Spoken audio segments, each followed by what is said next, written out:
recording today's event. Alrighty, so again, yes, welcome to our 21st semester student research dinner.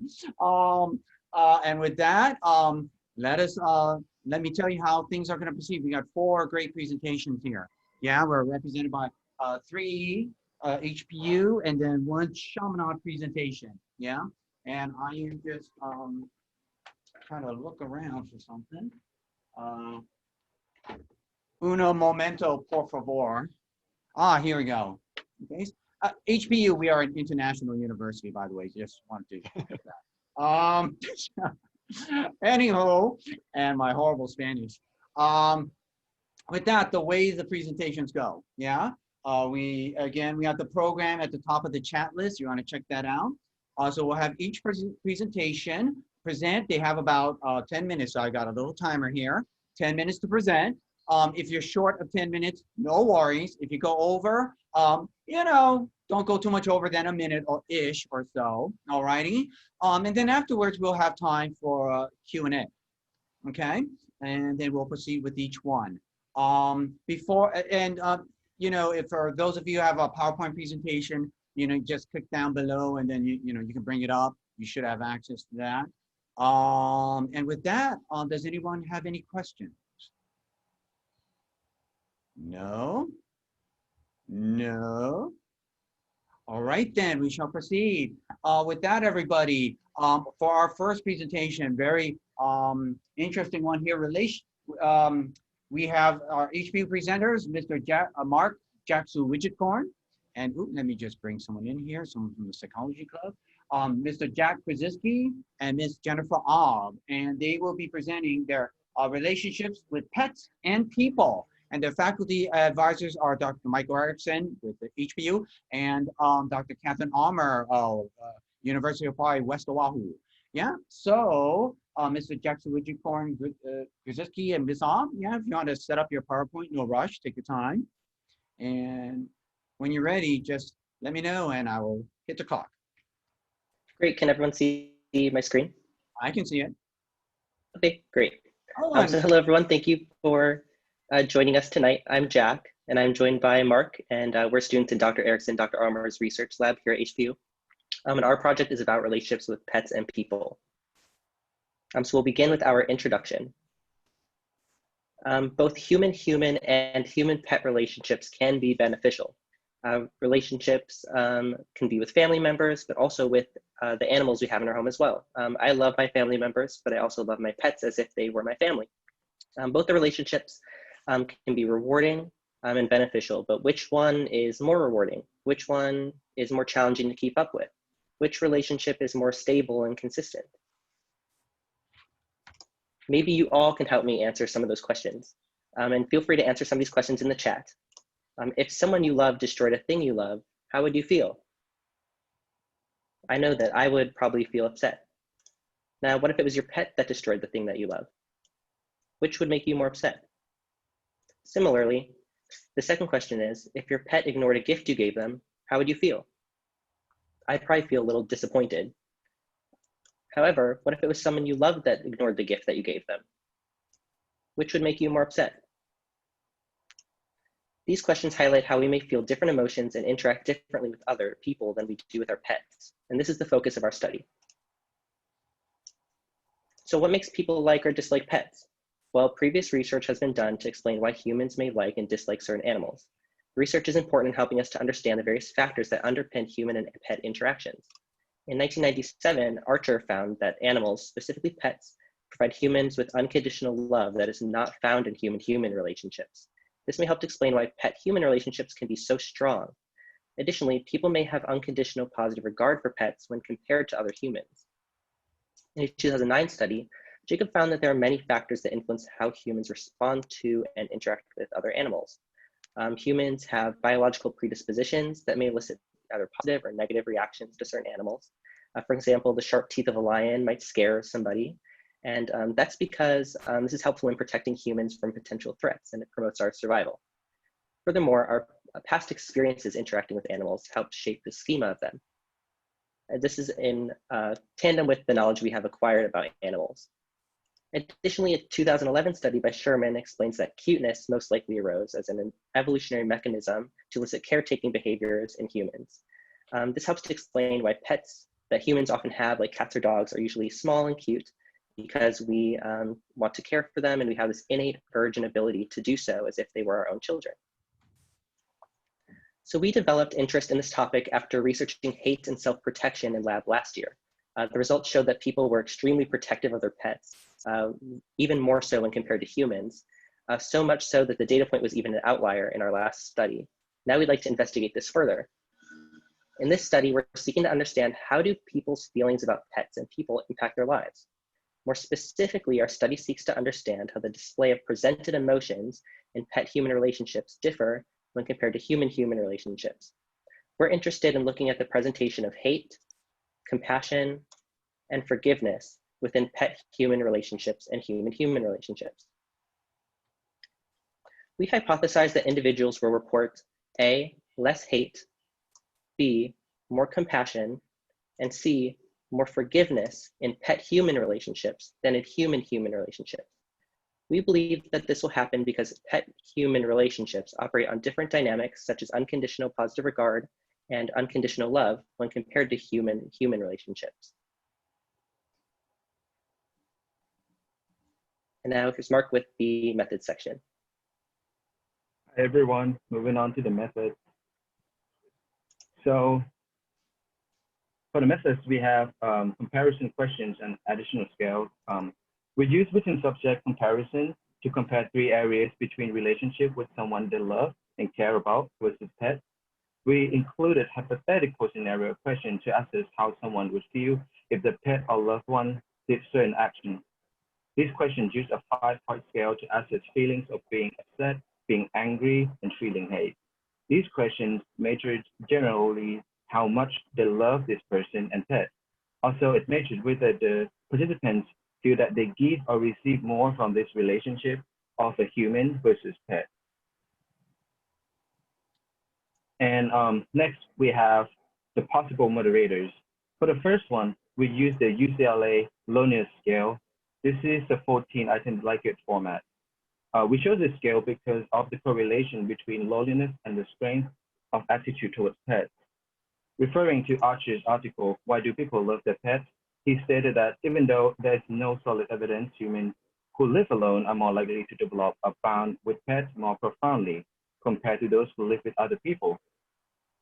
Therefore, we would like to investigate if the level of loneliness correlated to the love for pets. And not only that, not only the strength of correlation, but also the loneliness itself may affect the feelings of a person toward pets or human as well. Hence, the high level of loneliness might influence a person to prefer pet over human relationships. The next one, we have Pet Attitude Scale. This one is the 18-item Likert format. We chose this one because it measures aspects of our interests, such as level of love and interaction, pets at home, and joy of pet ownership. This scale could tell us that people who are really into pets may have a greater tendency to forgive or accept pet actions. The next one, we have Loving Kindness Compassion Scale. This one is a 15-item Likert format. From the interview of 5 specialists in Theravada Buddhism and literatures to form a definition of compassionate, participants were instructed to indicate how much they agree on a scale from 1 to 5. We chose this one because it measures the compassionate, loving kindness, and self-centeredness of human beings. You want to see if these personalities related to positive attitude toward pets and humans. People who score high on this scale may not distinguish much between pets and humans or any living thing. Lastly, we use Compassionate Love for Humanity scale. It is 21 Likert format.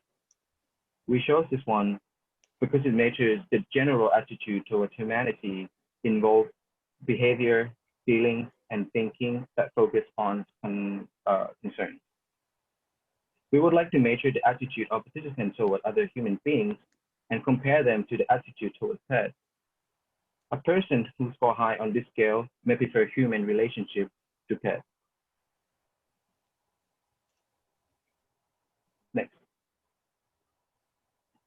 And administering. To administer our study, we use the psychology subject pool at HBU and the psychology subject pool at at the University of Hawaii, West Oahu, and Amazon Turk. We also shared our study on social media websites such as Facebook and Instagram, and we shared the study with friends, family, and fellow students. Pass credit will be granted for psychology subject pool at HBU and US, West Oahu, and extra credit for students. Small monetary will be granted for participants on Amazon Turk. Moving on to the results. We are currently in the data collection phase of our study. However, when we conduct the data analysis, we will use a repeated matrix t-test to compare the dynamic of pet-human and human-human relationships. Our various love and hate scales will be used as our dependent variables and analyze if there is difference in the presentation of love, hate, compassion, and forgiveness. We expect there to be presentations of more love and less hate in pet-human relationship than in human-human relationship. Similarly, we expect there to be higher levels of forgiveness and compassion in pet-human relationship than human-human relationship. We expect this result because of the underlying different dynamics of presented emotion between the two relationships, such as the presence of lack of unconditional love.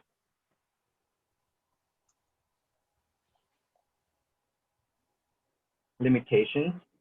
Some limitations of our study include the quasi-experimental design and self-report questions. Like all self-report studies, there is still a risk that people may not be entirely truthful. Additionally, some participants who took the survey may not have a pet of their own. While we try to mitigate this limitation by asking participants about a hypothetical pet, it is still a limitation of our study.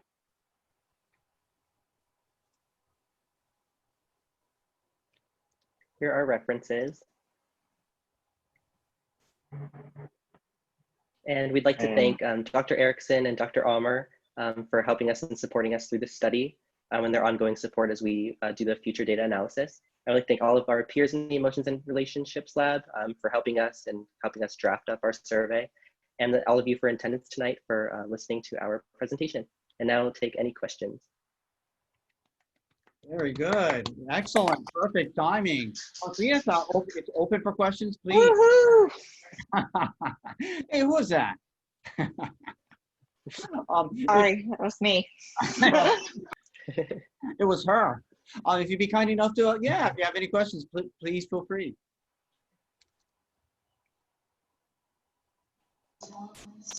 Well, I love that you guys get to study really fun things. I mean, my students are going to really start complaining at Chaminade because what I generally get to focus them on is boring health stuff.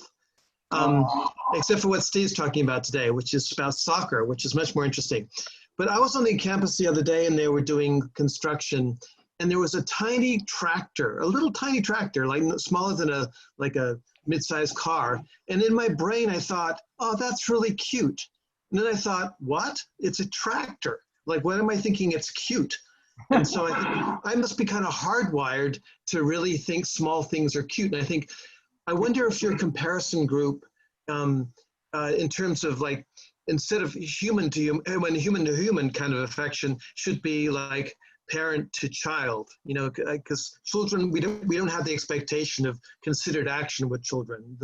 Obviously we lower our standards for what we expect from pets in terms of, you know, chewing the wrong things, or, you know, like we would with a kid. They like to play when they're a child. They like the box better than the present. So I wonder if the comparison, you know, for human interaction would be a parent to child. And then I was curious if you could speak to what different kinds of pets, if that was a consideration for your research, even though I know you're in the middle of it. Okay. Yeah, those are good questions. I like what you say about the human with the child interaction. I think that's much more similar, and that goes back to us being, you know, biologically hardwired to appreciate these things that are cute and for their survival and for our survival. in future drafts or survey, we were thinking of kind of more loosely defining what pet was. People could enter in the name of their pet and what kind of pet there was. But we think that maybe going forward, like companion animal may be a more better term, just because, you know, some animals are working and they may not be viewed as a pet, but as more of you know, a member of equal to them. So yeah. Any other questions? I have a question. I was wondering, in your study, are you guys measuring the size of the animals that are the pets of the survey respondents? Oh no, we don't have a measure for how big the animal is. Just we let the participant fill in what kind of animal that they have and the name of their animal. Okay, cool. I just noticed from your presentation about smaller animals having a different effect per se, and how people might have smaller animals in general. So that'd be interesting to see, like a big dog or a medium-sized dog versus a small dog like a Chihuahua. Yeah, I definitely agree. And you know, different types of people may tend to own different kinds of animals and different sizes of animals. So I think that's would be important to consider as well. Others? All righty. Well, with that, let's thank our presenters again. Very good. Nice start. Thank you. Thank you very much. All righty then. And without further ado, we have our second presenters here. Oh, messenger. Let's see. Oh, by the way, I think there was a request for me to put up the program again, and I put it up on the chat.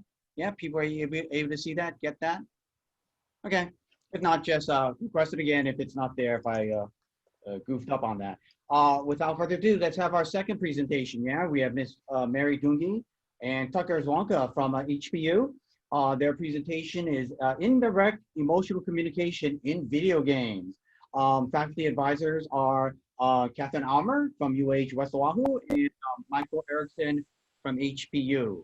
Yeah, so without further ado, Ms. Dungi and Mr. Zwonka, very good. Yeah, take a moment to upload your PowerPoint, no rush. Oh, how fast. And yeah, when you're ready, yeah, just let me know when. Oh, you're welcome. Good. Thanks for the, someone told Can me. everybody hear me? Yes, I can hear you. All right, cool. Can everybody hear Mary? I don't know if she's talking or not. Hear me? Hello? Hello. I hear you. I'll hear you now. The fun mic test. All right. Yeah. Very good. So, Yeah. Hi, everybody. My name's Tucker Zwonka, and and we're doing our research on the indirect emotional communication in video games.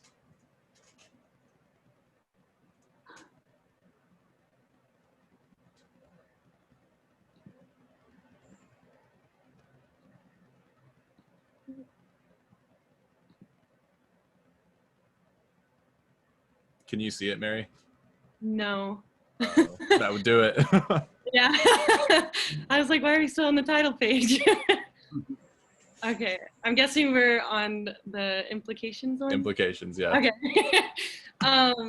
So basically for our study, some of the implications that came up when in our study research, hold on, sorry, I can't see it.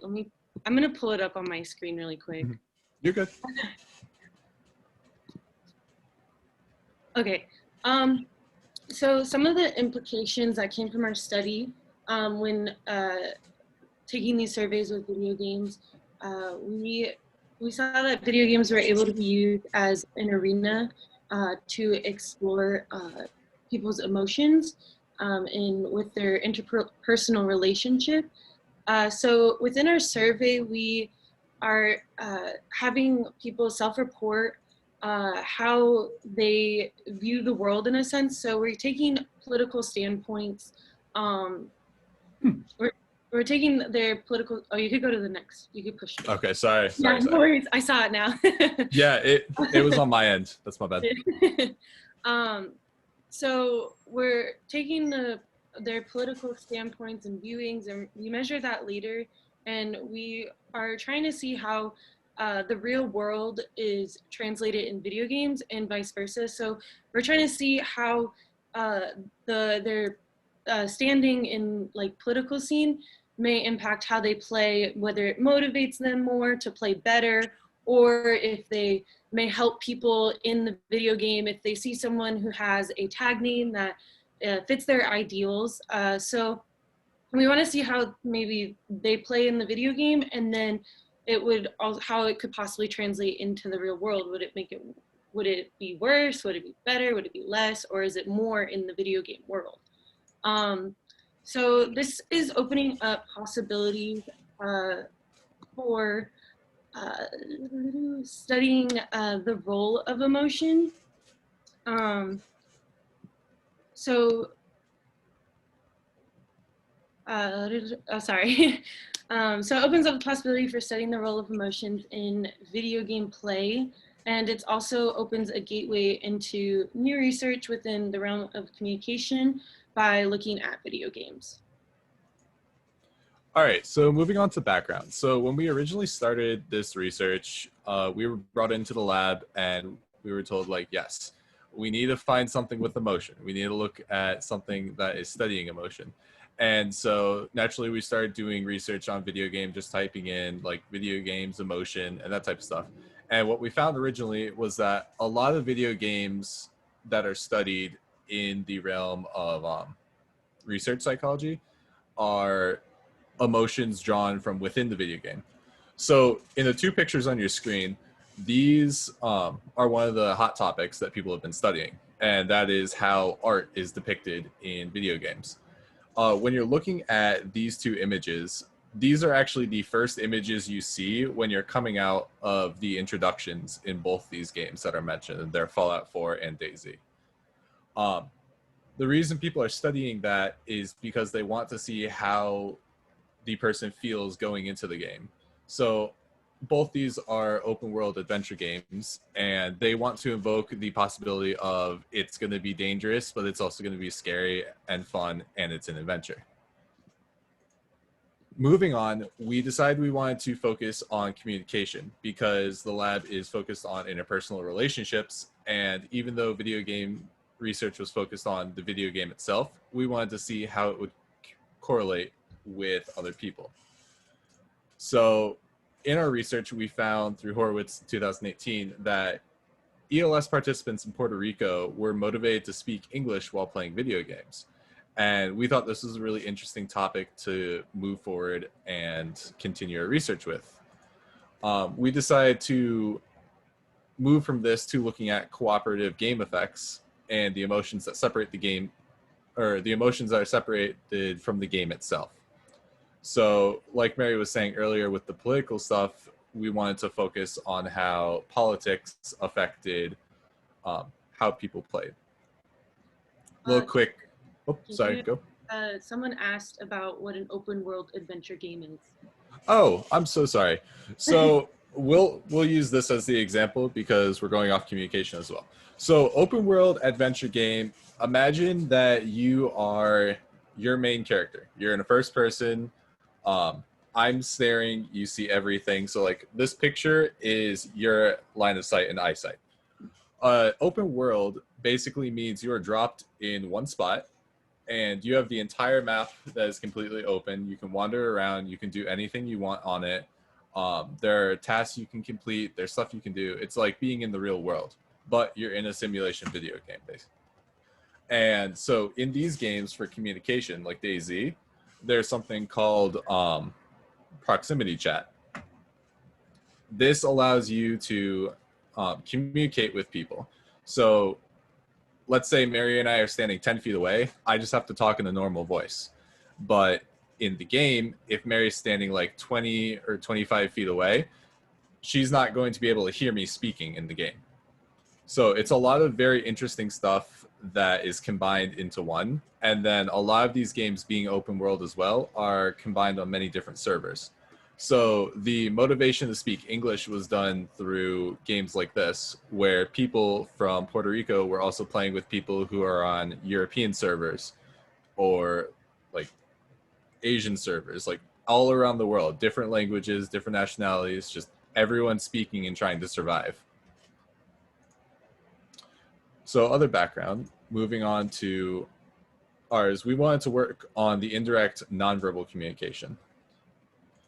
So this was to look at the interpersonal communications in cooperative video games, and we needed something that would get people either very angry or very positively impacted. So we decided politics because the election was coming up, and we're looking at the effects on these emotions.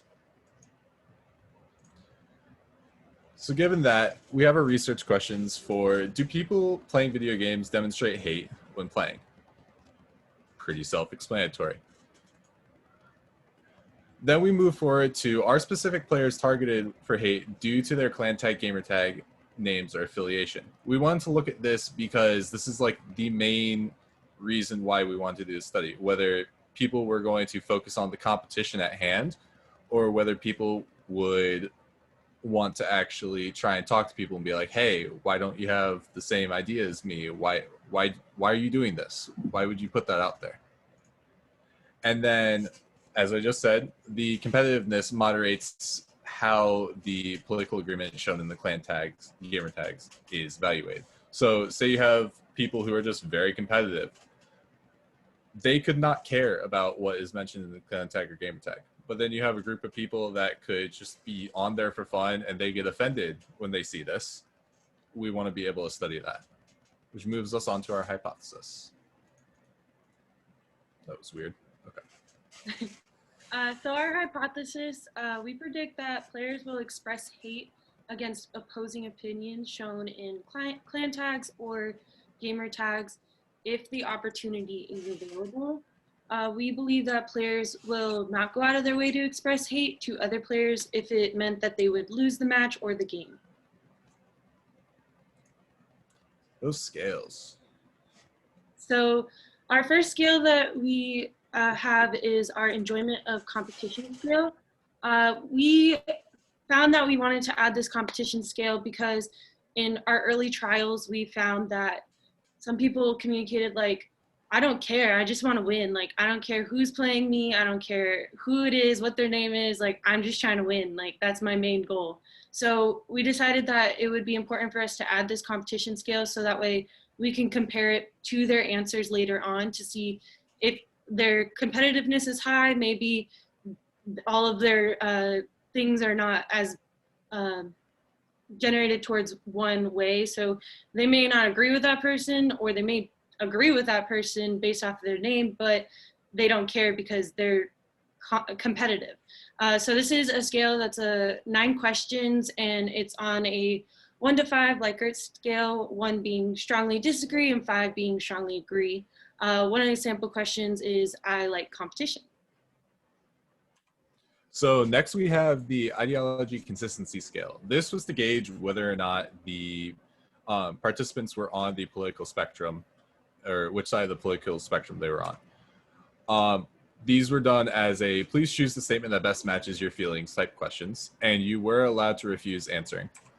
One of these would be like government regulation of business is necessary to protect the public interest, or government regulation of business usually does more harm than good. Time, thank you. From this, we are able to determine through 9 questions whether or not the person leans left or leans right. As well, we developed our own screening. So we use the clan tag, gamer tag knowledge. So we have to ask them before if they understand what any of these mean. And then we went with, imagine being in the game with someone with this clan tag. How likely are you to cheat? 1 to 5. So administering the survey, we so far have only administered it through our social media, which mostly was through Discord, which is like a gaming group chat, since that is the pool of people that we're trying to get, because we are looking for gamers and not people who don't play at all.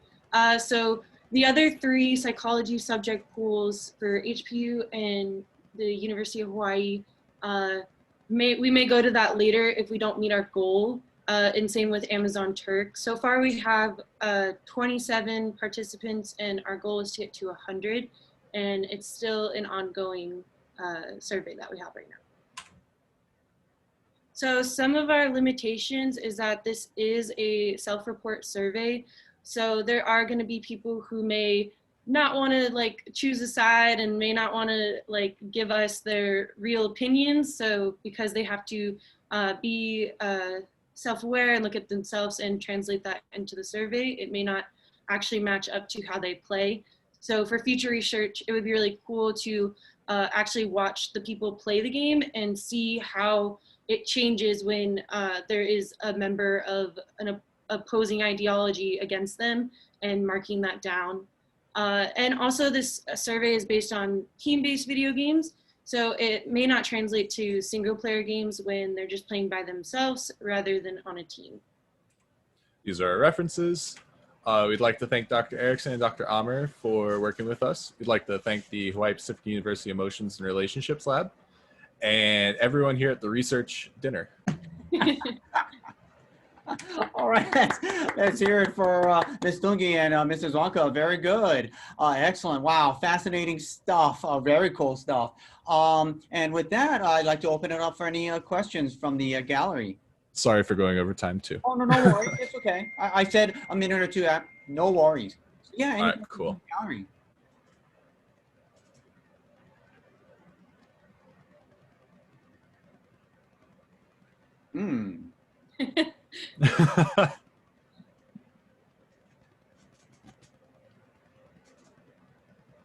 Hey, it's still early. It's fine. Alrighty, well, if there are no... I think, Oh, go ahead. Oh. I think in the chat there was a question about what is an open world. I went through game. and explained that. Oh, sorry. No, you're okay. Did anyone still need explanation for that, or was that okay? Any other gamer terms? I know Yeah. I had to do that early on. I speak nerd pretty well, so. Oh, no, it was my question. It was, thank you for your explanation. Oh, no, you're okay. I appreciate that. I'm even more curious about like the culture. I don't understand fully the culture in these kinds of role play video games. If you could explain that in the context of your study, that would be so helpful. Okay, so I'm going to use DayZ again as the experiment, even though we were based more on team-based first-person shooters. The roleplay in DayZ is very much a one-to-one PvE, so that's player versus everybody. So you have every single thing that could possibly go wrong is going to probably go wrong, and your goal is to work with everybody and communicate with them to survive and not die. And just like people do in real life, there are people who are just in that game who are trying to like mess with you and make it harder and just not work for you. So that's pretty much the explanation for like open world games. You have games like MMOs that are kind of the same thing. That's mass online or mass media online open world type games as well. And then you have like team-based games like you see Call of Duty, Battlefront. These are side-to-side games and everyone's just against each other. That's really helpful. Thank you. Yep. I don't have any history of ever playing a video game like this, but I guess some of the games you play against the computer and they have other creatures or people in the game. And then some games you'd actually play against another person, you know, could be in Tasmania playing against you, but they're another person. Yes. Do you have a hypothesis about, are you less likely to be hateful if you're, or express it somehow in the game, if you're playing against a real life person versus like a, you know, just a creature or a person made up by the computer program? So good question. The reason we took our study this way was to study the relationships between the player and their opponent. A lot of research already has been studying person versus like creature, or person's emotion versus in game. We wanted to take our study as a relationship-based study. Gotcha. Very cool. Okay, and with that, if there are no other questions or comments, thank you very much, Ms. Dungi and Mrs. Thank you. Wonka. All done. Very good. Alrighty then. Just a quick announcement. I think Miss Malia Torres and someone named Laurel joined us like in the last few minutes. If you're also joining us and you're want to get extra credit, you're doing this for extra credit. Two, if in the chat, if you would just address everyone and say, you know, what class, what professor, and your first and last name. Okay, so I can account for that later. So go in the chat, type what class, your professor's name, right? Doug Hall, and then your name, Laurel, and your last name. Okay, very good. Thank you very much. All righty then. With that, wow, moving along very nicely. We have our third presenters. Third presenter from Chaminade, Mr. Stephen Harris, and he will be discussing the effects of circadian rhythm disturbances on soccer performance. And so he's going to be presenting his research proposal. His faculty advisor is none other than Dr. Tracy Trevorrow. All righty then. And without further ado, Mr. Harris, when you're ready, just say when.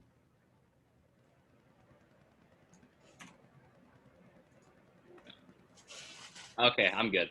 Let me wait, actually. Oh, no worries.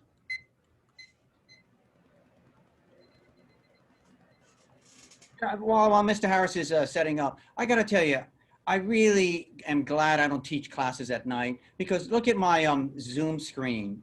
For some reason, I can't figure the lighting in a way that I can read and do things well without looking like a pervert with a van. You need a man. I'll get you some lighting. And the thing is, I don't own a van, you know. So, all righty, Mr. Harris, when you're ready, just say when. Oh, take it. I'm all good. You're all good? Okay, very good. All right, well, thank you for the introduction. Hi, my name is Stephen Harris, and I'm an undergraduate at Chaminade University. Today, I will be presenting a research proposal for a pilot study that my faculty advisor and I, Dr. Tracy Trevorrow, were planning on conducting, but due to the pandemic, we were not able to. So the name of our proposed study is the effects of circadian rhythm disturbances and sleep loss on soccer performance. While it is recommended that young adults should sleep between 7 to 9 hours to avoid sleep deprivation, most undergraduate students do not meet these requirements. Often academic, social, and work obligations take precedence and take precedence over sleep time. Unfortunately, as you can tell by this graph, Chaminade undergraduates in particular neglect their sleep at a higher than average rate. So much so that in 2016, 62% of them were found to have inadequate amount of sleep with a mean of 6.2 hours a night. And to put that in perspective, that's worse than all of the branches of military and majority of other universities. However, the worst sleepers have been proven to be Chaminade student athletes.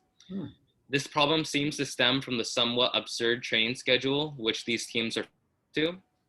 As a result of shared facilities with St. Louis High School, trainings for all sports teams span from 6 a.m. to 8 a.m. on weekdays, aside from volleyball and basketball, who mandate late night practices in addition.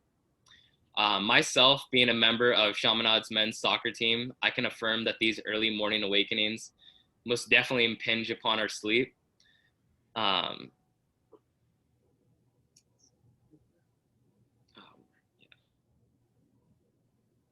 Sorry about that. However, other factors such as academic obligation, as well as season travel and travel time to and from practice exacerbate this problem. While there's almost 54,000 student athletes currently participating in NCAA college soccer, there's been little research investigating the specific relationship between circadian rhythm disturbances, sleep loss, and soccer performance. Additionally, considering the involved population in the world in the sport, I feel that this study would be very apropos. While this problem of irregular sleep has sparsely been investigated in the past, there seems to be some contradictions in their findings. One previous study found that when young adults underwent either a 3-hour deprivation or extension of their habitual sleep schedule, it was found to have similar detrimental effects on performance and mood. However, another study inversely found that sleep extension led to substantial improvements in daytime alertness, reaction, and mood when college students were allowed to sleep as much as possible during a sleep extension period. Additionally, improvements in basketball performance were found after college athletes underwent a sleep extension period. And this indicates that optimal sleep is likely beneficial in promoting peak athletic performance, though proper synchronization between sleep timing and the circadian sleep period is critical for sleep efficacy. So our research question. So this study would pose to apprise new insights into the question of how disturbances in circadian rhythm and sleep loss relate to daytime vigilance, sleepiness, and soccer-specific performance amongst collegiate soccer players. So because of the multi-dimensional nature of our study questions, we do have multiple hypotheses. The first is that loss in total sleep time will be associated with increased sleepiness, decreased daytime vigilance, and worsened soccer performance. The next is that greater circadian rhythm disturbances will be associated with increased sleepiness, decreased daytime vigilance, and worsened soccer performance. And then our last hypothesis is that higher quality of sleep will be associated with less circadian rhythm disturbances, increased daytime vigilance, and increased soccer performance. However, we are unsure which of these variables will have the most detrimental or beneficial effects.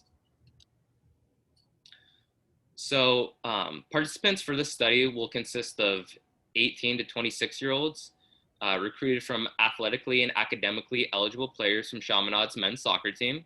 Participants will be recruited directly via email. This study will utilize a convenient sampling approach, and because this group will be predetermined, it is unlikely that this will be representative of all college-level soccer players. Additionally, approval by the current men's soccer coach and any participants will be assured prior to the conduction of this study. The sample size of this study will be approximately 28 participants, and because of this relatively small number, this will be considered a pilot study. This study will utilize measures of a self-report, a sleep diary, and 4 soccer-specific performance tests. Data will be gathered by self-reports and participant dyads. For soccer performance assessments, participants will be randomly paired and asked to both perform tasks as well as observe and score their partner's performance using a given rubric. So the design of the study would be an empirical study involving self-report and performance test measures of athletes regarding sleep experience, sleepiness, daytime vigilance, and soccer performance. And so like I said earlier, participants would be randomly paired and asked to both perform assigned tasks as well as observe and score their partner's performance. So these performance tasks would include a dribbling, juggling, passing, and a shooting test, which Dr. Trevorrow and I devised ourselves.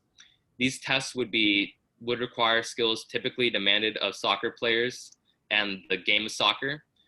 The juggling test would require participants to tap the ball in the air as many times as they could within a 30-second period inside of a 3x3 meter square. The passing test would require participants to attempt 10 long 50-yard passes with their preferred foot into 2 target areas. The dribbling test would require participants to dribble accurately and quickly around a series of 8 cones spaced 2 meters vertically, 5 meters diagonally, and 4 meters horizontally apart. The shooting test would require participants to attempt a total of 10 shots towards a fully segmented goal. The challenges with these measures include individual differences, a relatively small number of participants, and the lack of any previously established measurements of soccer performance. So for sleep assessments, this study would utilize a total of 2 sleep measures to assess participants' sleep. The first would be the consensus sleep diary score, which would be administered before the start of each practice to assess participants' sleep patterns along with sleep disturbances. Participants would also be asked to respond to a phone prompt 3 times throughout the day during training days, along with non-training days, to rate their sleepiness using the Stanford Sleepiness Scale. So for data analysis, our initial approach for our analysis would really be looking at group statistics and the correlation between circadian rhythm disturbances, sleep time, sleep quality, and daytime vigilance, sleepiness, and soccer-specific performance. And then since all of this data we'd be collecting would be scale data, we would utilize a Pearson's correlation coefficient for our analysis. And then applying this research. So unfortunately, due to the pandemic, which seems to be lingering, this study is postponed indefinitely. However, if this study were to be carried out in the future, the implications for the study may bolster the importance of sleep and the maintenance of circadian rhythms. It may also provide guidelines for training scheduling along with other academic athletic demands.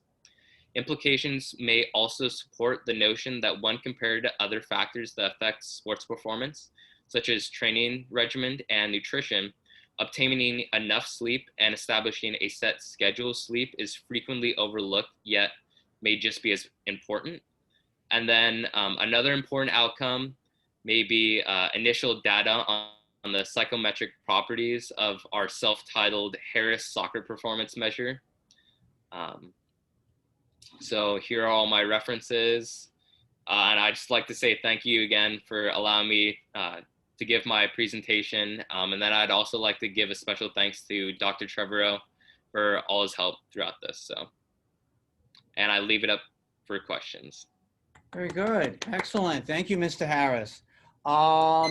Yeah, I'll just start off. I got a question here from Ray Folan, CEO for the Hawaii Psychological Association. And his question is, given that self-report is often inaccurate, why not have participants use a smart watch app to track sleep activity? Well, we were thinking about including that sort of technology for our study, but unfortunately we don't have all of the finances in our favor. If we did have the money to use that technology, I'm sure we would have included that. And it is somewhat, Fitbits are fairly accurate in accounting for when you like sleep duration. It's not, from the research that I've done, it's not too accurate in accounting for like stages of sleep. So that's another reason. Gotcha, Mr. Harris. Thank you. Other questions, comments? Oh,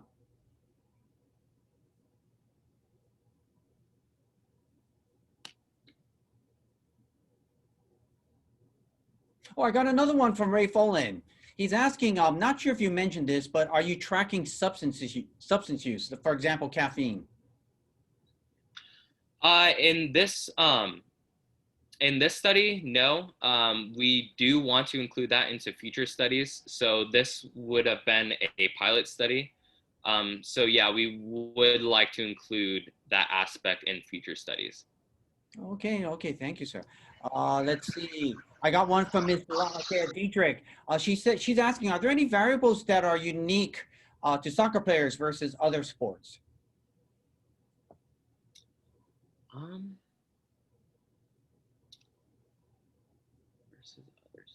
Interesting question. Yeah. Yeah, I'm not too sure about that one. I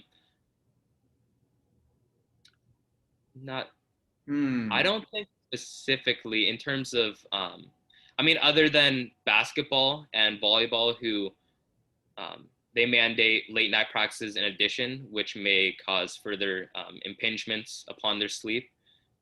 So men's and women's soccer may have better sleep relatively compared to those two sports. So there may be some discrepancies. Okay, gotcha. I got from Ms. Ironhill. She was asking, what would be the duration of your study? The study would last approximately 6 weeks. Yeah. Hopefully, well, dependent upon the pandemic, of course, during season. So that would be fall semester. Okay. And again, from Ms. Dietrich, she's just wondering if whatever findings you have, do you think it's more or less that whatever you guys find that this could kind of be a study that cut and paste to and generalize to a water polo, for example? Yes, I do believe so. However, it is a bit specified for Chaminade given our unusual forced awakening times with our somewhat abnormal training schedule. So. Oh, okay, thank you. And I got a question from Dr. By the way, I like this first time I've done this, just watching the chat scroll and then I ask the questions because I like it. It makes me like feel smart. Could you have people report who's laughing? Who's laughing at me? I can't tell. That's what I hate about Zoom. I can't tell who the frick is laughing at me. Could you have people report their smartwatch results? I believe there is an application. So we recently just got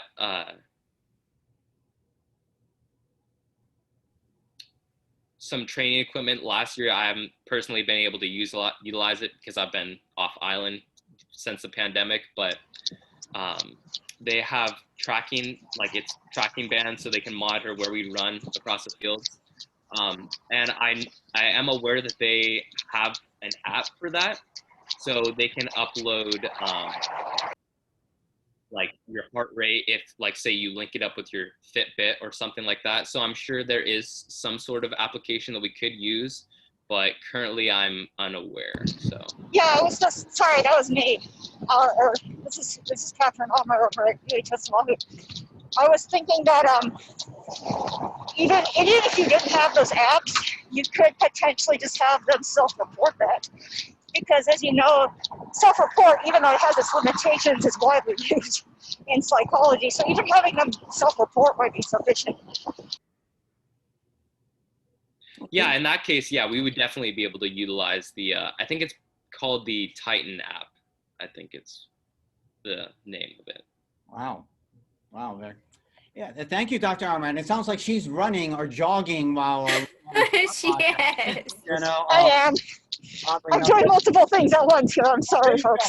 What a dynamo. Dynamo. Wow. You know, jogging and attending a student research dinner at the same time. Man, I can barely walk and chew gum. Any other questions, comments? Drink Diet Red Bull. I can always fit that in my schedule, lady. I have a question. Can I ask a question? Go, Dr. Okumura, please. Oh, I'm so curious as to how, Stephen, I'm really interested in your study. I have played soccer for so many years, from like when I was little up until, I won't tell you how old I am. But I just want to know like how you're defining soccer performance and how you decided on the juggling test, the passing test, the dribbling test, and the shooting test, and what order that goes in and how that combines into performance. Yeah, so given that soccer performance is somewhat subjective, it was pretty hard to pinpoint which measures to use to define, I guess, better soccer performance or worse soccer performance.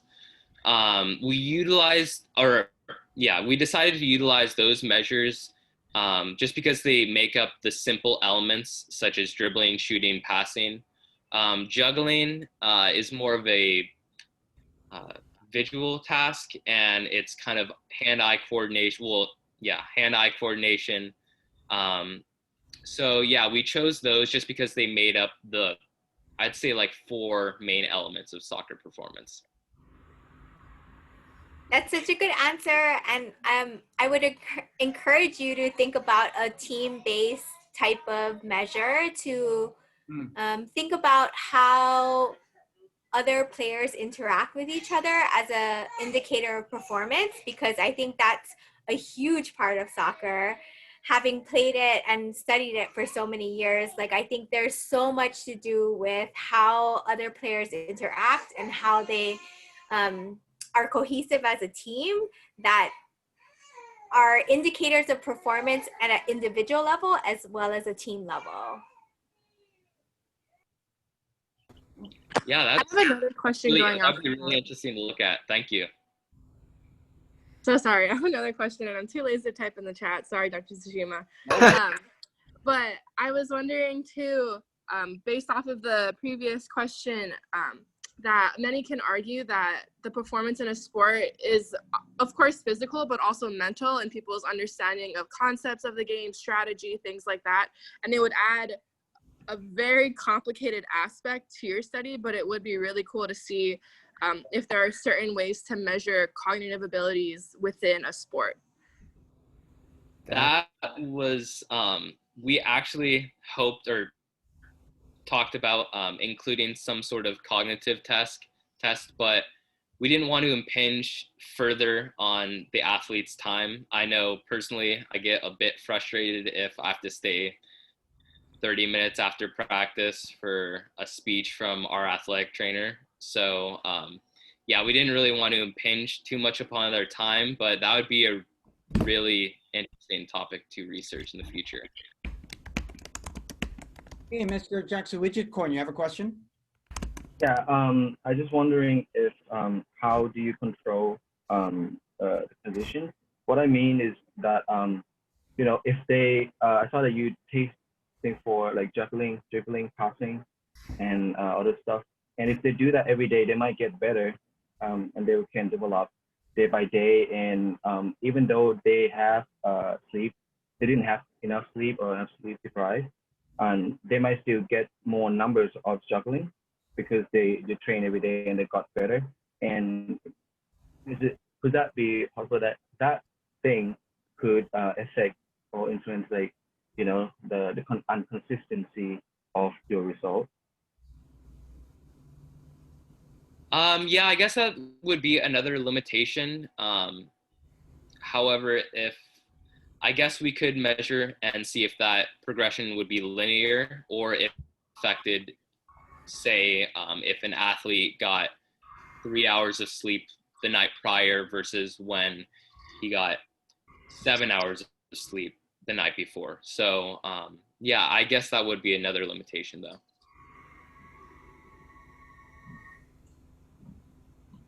Okay, well, if there are no other comments, let's thank Mr. Harris again. Very good. Well done. Well done. All righty then. With that, we have our fourth and final presentation. Yeah. And our fourth and final presentation will be done by Ms. June Sato, Mr. Mark Jackson Widgetcorn, and Mr. Max Ousley. And I don't know if Mr. Ousley is coming to us from Sweden. I am. You are. Oh, well, oh, gee, what time is it there, sir? It's 5:30 in the morning. Oh, goodness, sir. Good morning. Thank you. June's coming in from Japan, too. Oh, my gosh. Yeah, What do you know? It's 1:30 here in Japan. What's going to happen tomorrow? Oh, I don't know. Thank you so much, Japan and Sweden. So they will be talking about emotions and culture. Their faculty advisors are from UH West Oahu, Dr. Catherine Almer, and HBU's Michael Erickson. So if you can pull up your presentation. Oh, and I just, I think a little while ago, Miss Julia Beatrix Basobas and Miss Koto Endo, I think, had joined. And if you guys are joining us, and part of the reason why you're joining us is for extra credit in a class, if you'd be kind enough to jump onto the chat and just address it to everyone and write what class, professor, and your full name. Okay, so I can take accounting of that so that you can get your extra credit. All righty. And with that, we have, it looks like they got their presentation up. It looks pretty awesome. And yeah, so when you guys are ready, just say when and I will hit the clock. sure. Okay. So, so the name of this presentation is Emotions and Culture, and it will be presented by June Sato, Mark Jackson Widgetcorn, and me, Max Ousley. So for the introduction, our topic today is emotions and culture, specifically romantic love, hate, and culture. First, let us start with some questions. If we are asked to describe what romantic love looks like, what do we say? Some might describe it like this. For others from different cultures, it might look like this or this. And how would we describe hate? Like this or like this? Also, in these pictures, do you think the guy to the left has the same idea about romantic love as the girl to the right? Is his idea about hate the same as hers?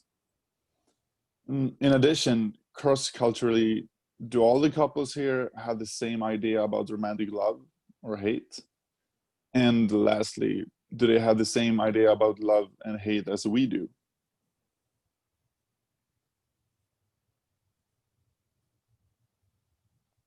So that's love and hate as separate emotions. Now, let us talk about co-occurrence of love and hate. Ella Wheeler Wilcox, an American author and poet of the 19th century, said, "Love lights more fires than hate distinguishes." She describes love and hate as opposite emotions. Love is the lightener and hate is the canceller. At the end of the day, it is either love survives hate or hate survives love. In contrast, Guanxi, an ancient politician and philosopher who lived in China about 2,600 years ago, said, "Love is the beginning of hatred." Hate goes along with love. Neither is defined as positive or negative. It seems that Westerners and Easterners have different ideas about the likelihood of coexistence of both romantic love and hate in a relationship. Where does this difference come from? Cross-cultural psychologists suggest that culture and thinking pattern are closely related. Nisbet and colleagues propose that culture has direct influence on one's style of thinking. Furthermore, thinking patterns can be seen as cognitive tools adapted to Westerners' individualistic culture and Easterners' collectivistic culture. Peng and Nisbet concluded that while the process of Western thinking and reasoning is characteristically linear and emphasizes coherence, stability, and resolution of contradiction, Eastern way of thinking tends to be dialectal and emphasizes wholeness, change, and tolerance of contradiction. In line with different approaches of contradiction, Goetz and others claim that while Westerners see negative and positive emotions as discrete phenomena or on the opposite ends of a single dimension that cannot co-occur, Easterners' dialectic thinking is more likely to tolerate the co-occurrence of positive and negative emotions. Such contradiction is accepted more naturally and comfortably.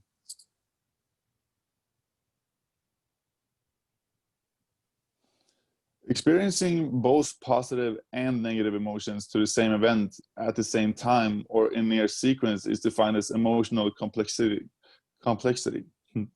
Sternberg, Ulmer, Rempel, and Burris have claimed that love and hate are opposite emotions based on their opposing evaluative components and motivational states. Previous studies found that even temporary hate suggested a lasting negative impression on interpersonal loving relationships of Norwegian and American participants. Also, Asian American couples experienced more contempt and shame along with love than European American couples did.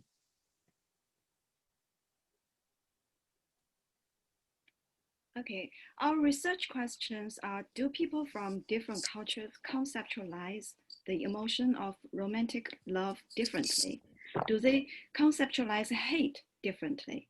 Do people from different cultures love differently in actual experiences or hypothetical situations? Do they hate differently? Cross-culturally, is there any difference between people's conceptualization of romantic love or hate and their actual or hypothetical responses to love or hate? Cross-culturally, is there any difference in experienced emotional complexity of romantic love or hate? And we hypothesize that people from Western cultures tend to be more analytic or black and white. Therefore, love and hate will be seen as less compatible. That means love and hate are more likely to be seen as opposites. Love will be viewed positively and hate negatively. We also hypothesize that people from Eastern Asian cultures tend to view love and hate in a more holistic way. Love and hate are more likely to be seen as co-occurring and are both positive and negative in Eastern Asians' view.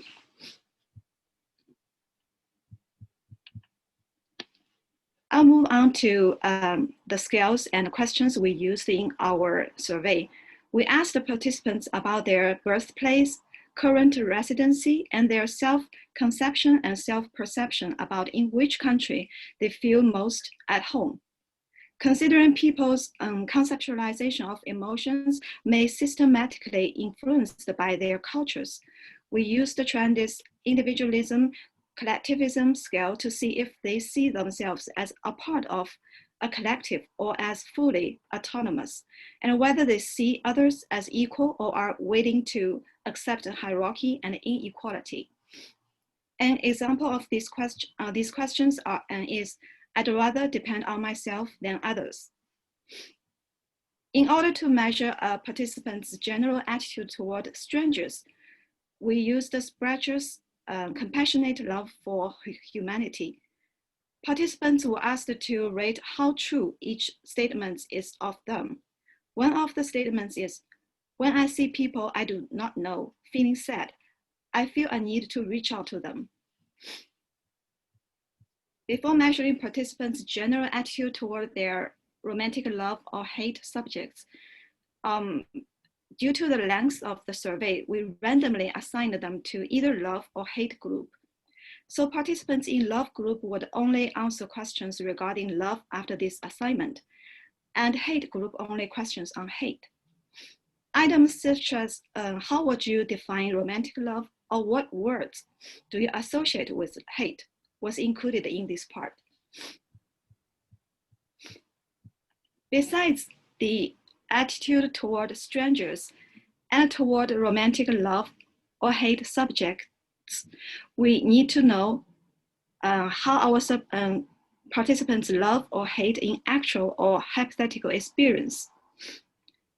Within love group or hate group, we further separated the participants into groups of those who had experience and those who had not. Participants who had no experience of romantic love or hate are invited to answer each question with an imaginary subject in mind. Scales used are adapted from original scales to accommodate both actual and imaginary experiences. For love group, Sternberg's triangular love scale is used to measure 3 components of love. They are passion, commitment, and intimacy. Questions like, I feel a strong attraction to this person. I want the relationship with this person to last forever. This person and I always tell each other personal things are intended for each components respectively.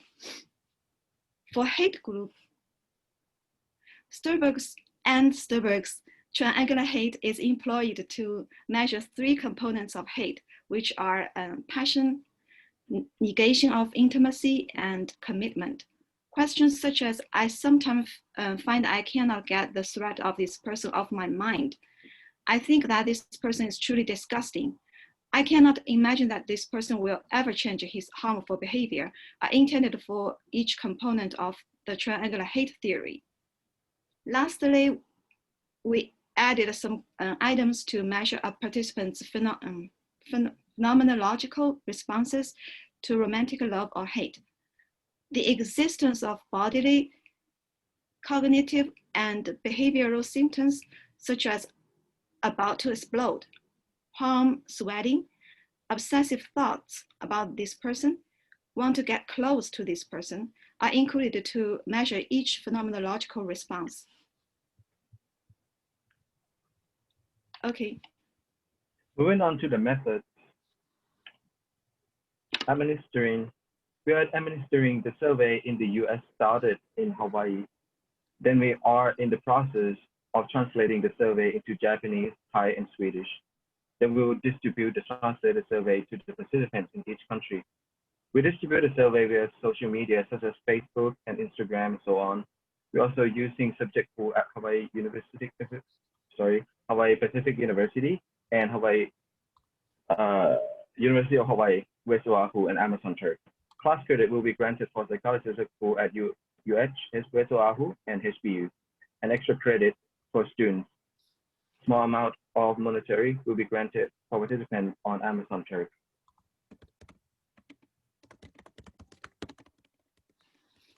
And then the results. We are in the process of collecting the data from the US participants, and we are also processing and distributing the translated version to participants in Japan, Sweden, and Thailand at the moment. When the result came back, we will analyze the data by using between subject comparisons, comparing responses in love and hate conditions.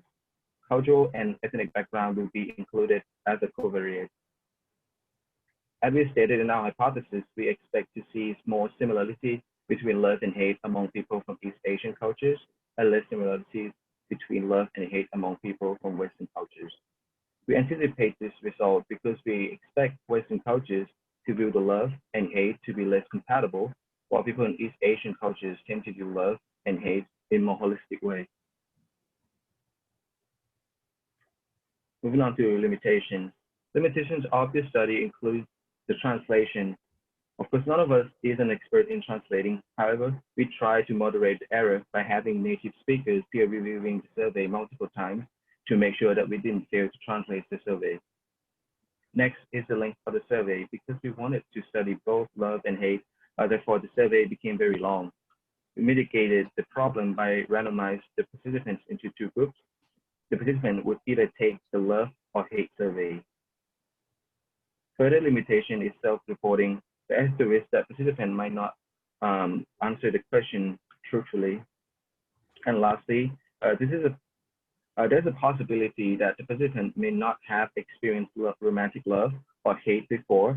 What we did, we moderated the error by creating hypothetical questions, encourage participants to imagine a hypothetical lover or a person that they hate according to the set of questions that participants assigned to complete.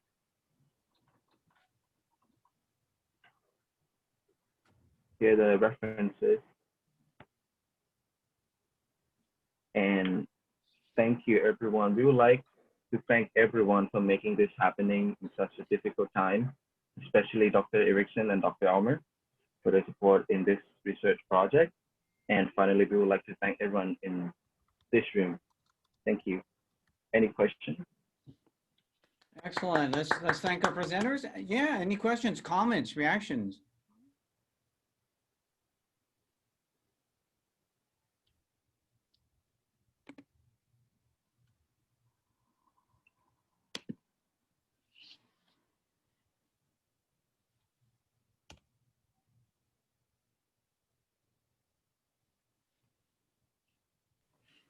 I'm so interested in how you got interested in this topic and like why you are pursuing this line of research.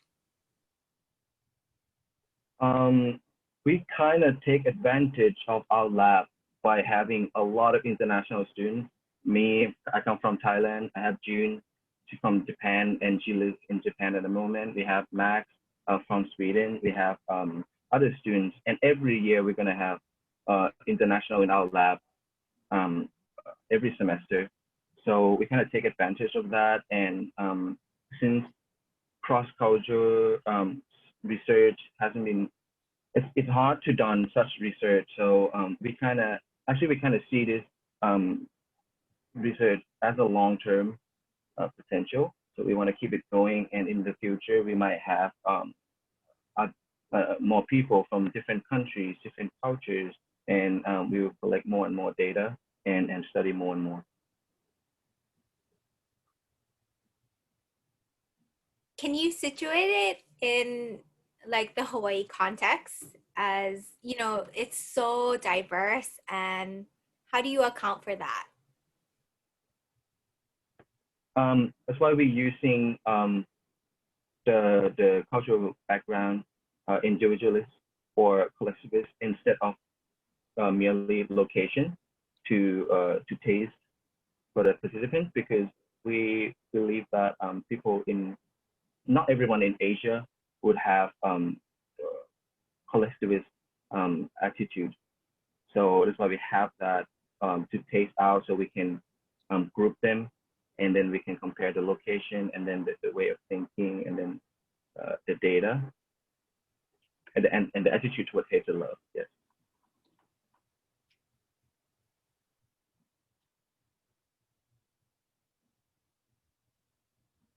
Okay, if we don't have any other comments or reactions from the group, from the gallery, let's hear I think we have.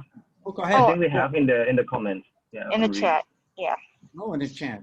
Oh, thank you, Ms. Ironhill. Here we go. Is there any way to know if answers are based on real or hypothetical experiences? Ms. Ironhill is curious because if anyone responds with a hypothetical relationship response, views love in a similar way as someone self-reports having experienced it. Yes, we explicitly ask a participant if you have experienced love and hate, romantic love and hate before, and we allow them to yes or no, and it will lead to another block. If they said no, it will lead them to the hypothetical block. We change the way we ask the question, and we and if they said yes, it would go on either that was a present love, or the past love, the past hate, or the present hate. So we kind of categorize all the data in separately. Yeah. Oh, okay, thank you. Oh, she says thank you. Thank you for the question. Oh, good one. Also, I think because this is research is about conceptualization. So somebody with experience will answer more from their experience, like influenced by their experience. But somebody without any experience maybe will answer on a base, like more ideal thought about the emotions. So when we using a screener to separate people with experience and without experience, we actually we thought we can find like people, how they conceptualize and how they really like do behave in when they face their love subject or hate subject.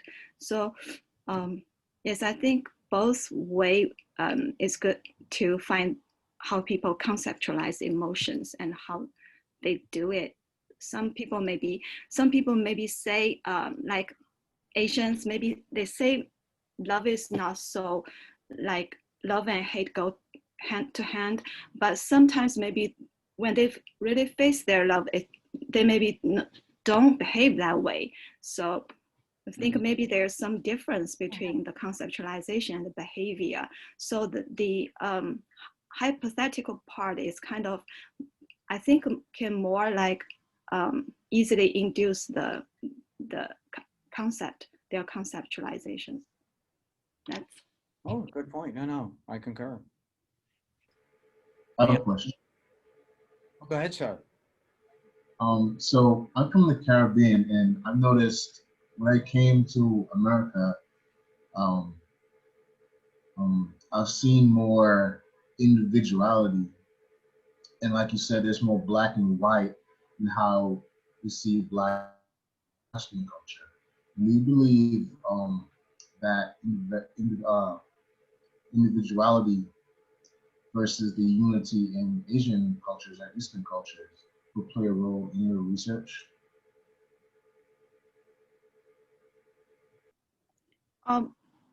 Could you say it again? I didn't get the question. Sorry. Could you say it again? So I've noticed there's more individuality in the Western culture because of the history of prejudice.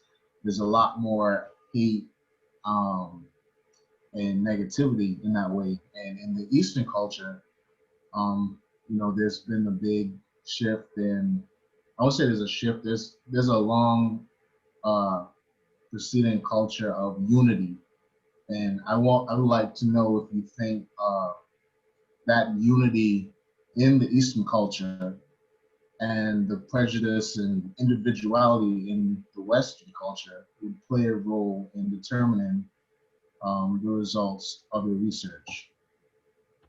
I think when we start this research, when we think about the culture and the style of thinking, we said that the style of thinking is directly influenced by culture. Yes, Asian culture may be seen as more emphasized on unity, but how to say? I'm from Asian culture. The unity, there's good thing having unity. Like Asians, I think some books says like Asians think more circularly, and Westerns think more straightforward, like linearly. There's good thing for thinking circularly, and there's bad thing for thinking circularly, because I think if you think circularly, sometimes it's hard to get a breakthrough. So for our research, I think this circular thinking maybe directly influence the way we think about love and hate. But when we conceptualize love and hate in a circular way, then how to say, we kind of tolerant more than we can tolerate, kind of force us to tolerate something that is opposite or not really good to our life goal or something. So I don't know which one is better, Western thinking or Eastern thinking, but I think both have good side and bad side. Yeah, no, what an interesting question, and what an interesting research you guys are doing. I really look forward to seeing your results. And yeah, when you get that, you really need to present at the next student research dinner, maybe in spring at Chaminade, hopefully, or maybe it's going to be via Zoom without a dinner again. We'll see. But, no, an interesting point, how does collectivism versus individualism affect romantic hate? I have no idea, All I know is that it sure seems to me that Asian people can hate their lovers just as intensely as Western people can hate their lovers, And I think being collectivistic doesn't help matters. It's just, I think the nature of your hate might be different. Maybe. Okay, big thank. Oh, let's see. I see. Let me read the chat here. From Dr. Trevor, big thanks to Dr. Tsushima and the HPU Department of Psychology for including us from Chaminade. We'll try and follow your excellent example in the spring, our Chaminade Psychology Student Conference. You are all invited. Very good. Any other questions, reactions? All righty then. With that, wow, I'd just like to thank the students. You all did a wonderful job, first of all, in presenting and also handling questions. And I'd like to thank the gallery. You guys were absolutely with it in terms of, responding to our presenters and attending so nicely. And a lot of y'all, everyone's saying great job and amazing, thank you, and all that kind of good stuff. Thank you, everybody. With that, all righty, our gathering, our student research gathering is over. So go and enjoy your dinners now. And we will see you in spring, or Chaminade, and we'll see us at spring. All right, very good. You. Thanks, whoever said Uncle Tsushima. Oh, thanks, Michael. Thanks. Yeah, of course. All righty. All right, aloha, adios. Thank you. Thank you. Thank you. Thanks, everyone. Thank you. Have a good night. Chaminade. Bye. Thank you, Mr. Harris.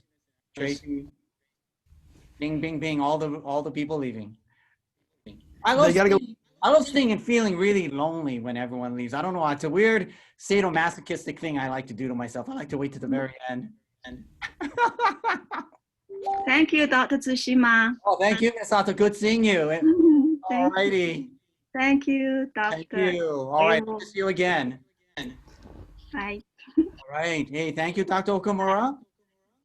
I actually have a question real quick, but I didn't want to ask it because I didn't know if it was right. But Vince, aren't Japanese people pretty racist? To like, Whoa. Whoa, there's still people in this room. Yeah. I will tell you, I think Japanese people enjoy racism just like white people, but just in their own Japanese way. Yeah, like being Japanese isn't like a panacea against racism. I was like, I Oh, think hell no. All I got to say, here's my footnote. World War II. right. Like I know, like they're pretty racist. Like A little bit.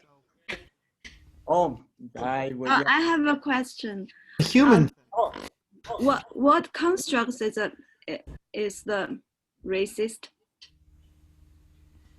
What construct is it? I think it's. Oh, good question, Ken. I think it's acting upon prejudice, right? It's like behavioral prejudice, right? Is that a way to define it?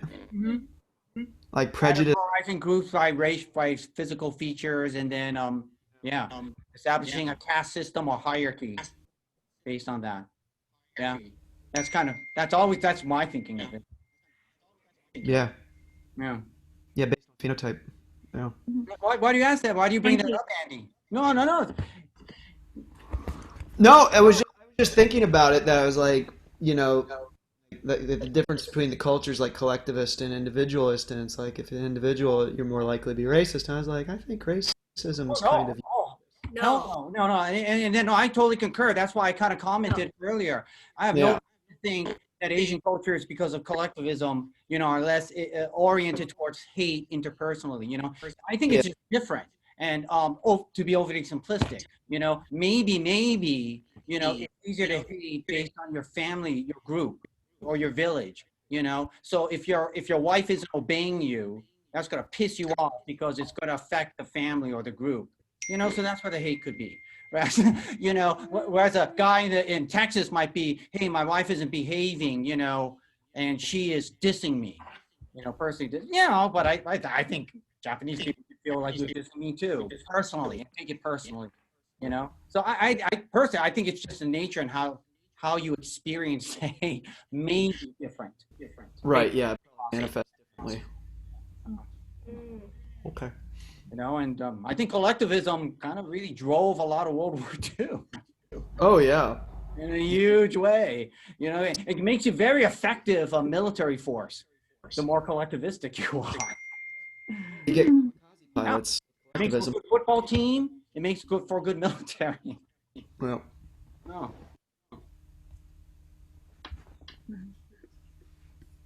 Any others? No, Kelsey, you wanted to chime in? Oh, no.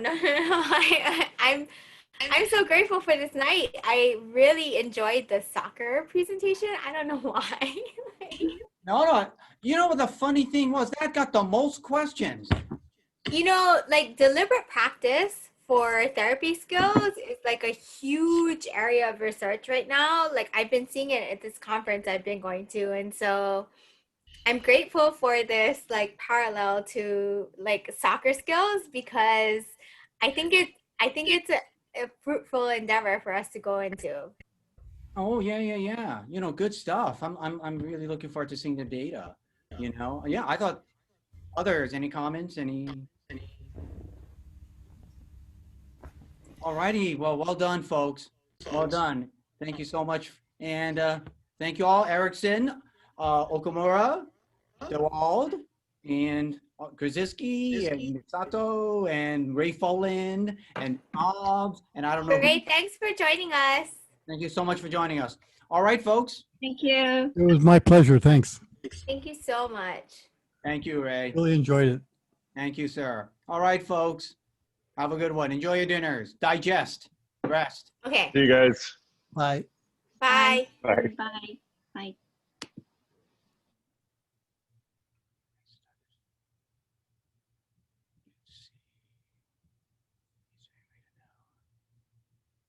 Hey, Mr. Krzyzewski, well done. Way to go, Miss Ob.